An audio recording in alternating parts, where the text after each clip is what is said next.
believe everything you read.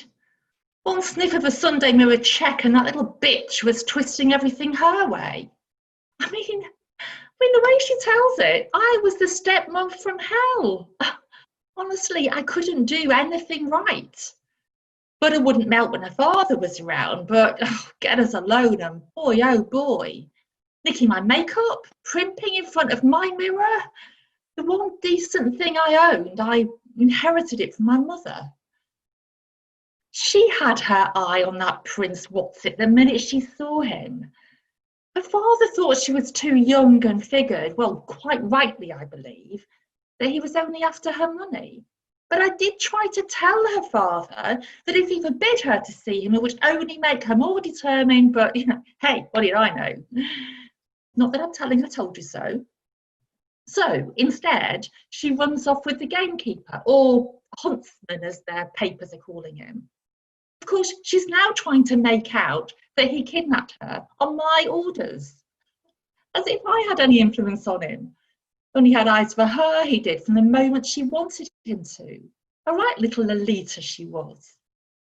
Don't let that innocent look fool you for a minute. I learned the hard way, believe you me.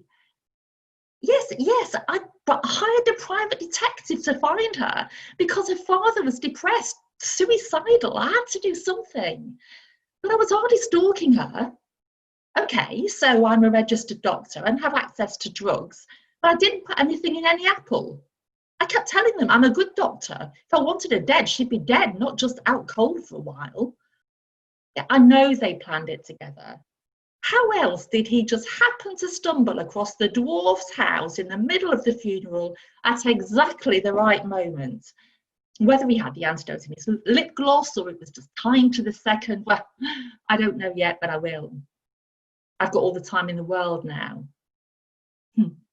See, what that little cow never learned is that when what you sow comes back to bite you in the bum. A year in a little house with 7 men. They may be short, but they are men.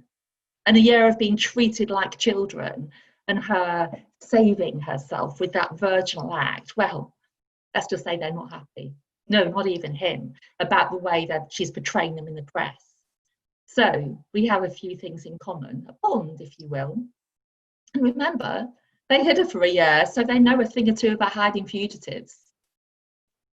Happy's makeover on me was a marvel. Even my own mother wouldn't recognise me, and Bashful may be quiet, but he can hack into just about any computer system you can think of, while Doc is actually a PhD in criminal law. And Grumpy, well, not so much grumpy as just sexually frustrated, and well, let's say that's not a problem anymore. Dopey just had too many drugs in the 60s, but he's actually quite bright, especially with controlled substances. And between us, we managed to get Sneeze's allergies under control with a mixture of drugs, herbs, controlled diet, and sleepless depression. Turns out the two of them are pint-sized crooks with beards. I've never eaten so well. So we're just one happy little family with a unified goal.